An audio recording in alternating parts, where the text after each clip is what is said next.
Hello सखो और सखी, welcome back to my channel. तो अभी तक हमने जाना इंडस्ट्रियल रिलेशन क्यों इम्पोर्टेंट है, आईआर रोल में क्यों आया जब एचआर ऑलरेडी एग्जिस्ट था, आईआर में कौन कौन सी ऐसी पार्टीज़ है जो इन्वॉल्व होती हैं और ये करना क्या चाहते थे। आज हम जानेंगे कि इंडस्ट्रियल रिलेशन फैक्ट्री में अच्छा है या ख़राब, कि किन किन बातों पर डिपेंड करता है। क्योंकि अभी तक तो अपने को समझ में आ गया कि आईआर एक दिन का काम तो है नहीं, ठीक है। अभी किन किन फैक्टर्स पर डिपेंड करता है, आइए उसको समझते हैं। सबसे पहला जो सबसे इम्पॉर्टेंट है, पैसा पैसा, मॉनेटरी बेनिफिट एंड वेजेस। अब इसमें क्या क्या आते हैं, इसमें हमारे वेजेस आ जाएंगे, ओवर टाइम्स आ जाएंगे, बोनस आ जाएंगे, इंसेंटिव्स आ जाएंगे, जितने भी टाइप के जो भी पैसा चीज़ है वो आ जाएंगे। अब आईआर पे इसका इफेक्ट कैसे होता है। आप सोचो किसी भी कंपनी में टाइम पे वेजेस ना मिले, ओवर टाइम जिस हिसाब से कैलकुलेट होना चाहिए था, जितना उसका पैसा बनना चाहिए था वैसा वो ना बने, तो क्या होगा, फाटाफाटी। दूसरा हमारे आ जाते हैं वर्किंग कंडीशन और सेफ्टी। इसमें क्या क्या आते हैं, इसमें हमारे होते हैं सेफ्टी मेजर्स हो जाते हैं, वर्किंग आवर्स हो जाते हैं, शिफ्ट टाइमिंग्स हो जाते हैं, क्लीनेस एंड फैसिलिटीज़ हो जाती है। अब ये सोचो आईआर पे वैसे इसका इफेक्ट कैसे पड़ेगा।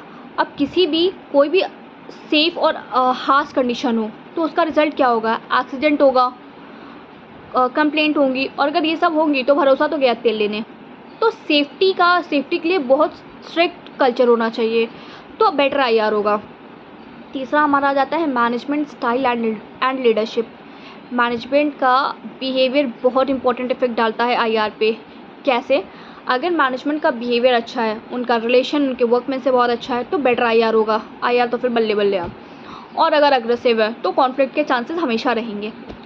चौथा आएगा कम्युनिकेशन सिस्टम, जो बहुत ज़्यादा इग्नोर किया जाता है। इसमें प्रॉब्लम्स क्या होती है कि सपोज़ कोई पॉलिसी बना दी गई और उसको बताया ही नहीं गया, लोगों को ठीक से इन्फॉर्म ही नहीं किया गया, तो इन्फॉर्मेशन की जगह पे र्यूमर्स फैलने लगते हैं।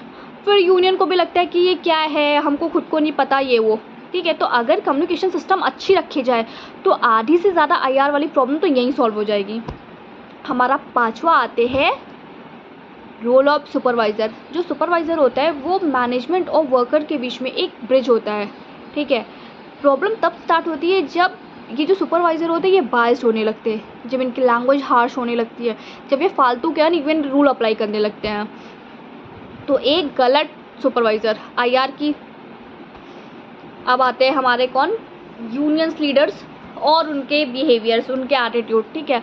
अगर यूनियन रिस्पॉन्सिबल हो तो आईआर बेटर होगी, और अगर वो एटीट्यूड वाला हो, एरोगेंट हो, बेकारी होगी। क्योंकि यूनियन का काम ही है कि नेगोशिएशन कराना, फैक्ट्स को समझना, उस पर बात करना, अपने एम्प्लॉयर अपने वर्कमैन की बात मैनेजमेंट तक पहुंचाना। फिर हमारा आता है labours law and government policies. अब लेबर लॉ का काम क्या होता है, मिनिमम वेजेस डिसाइड करना, डिस्प्यूट्स हो तो उनका सेटलमेंट कराना, कैसे कैसे मतलब जो भी रूल्स है उसको ले आना, ठीक है। और लास्ट हमारा आता है पास्ट हिस्ट्री इंडस्ट्रियल रिलेशन के। अगर पास्ट में स्ट्राइक हुआ हो तो वहीं पे भरोसे की तो गई। तो ये ध्यान रखना पड़ता है कि पास्ट में कोई स्ट्राइक ना हुआ रहे, क्योंकि एक दिन में आईआर तो अच्छा होना नहीं है, ठीक है। तो आज हमने उन फैक्टर्स पे बात किया जो आईआर को डायरेक्ट इफेक्ट करते हैं, और फैक्ट्री में पता चलता है कि ये आईआर अच्छा है या ख़राब।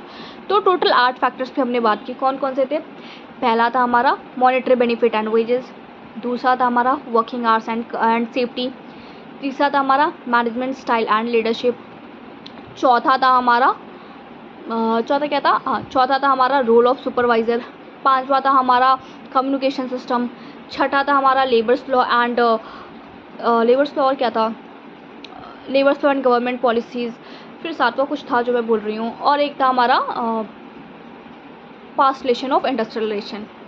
आई होप ये वीडियो आपको समझ में आए हो, अच्छी लगी हो, आप पूरा जानिएगा। बाय बाय, मिलते हैं नेक्स्ट वीडियो में।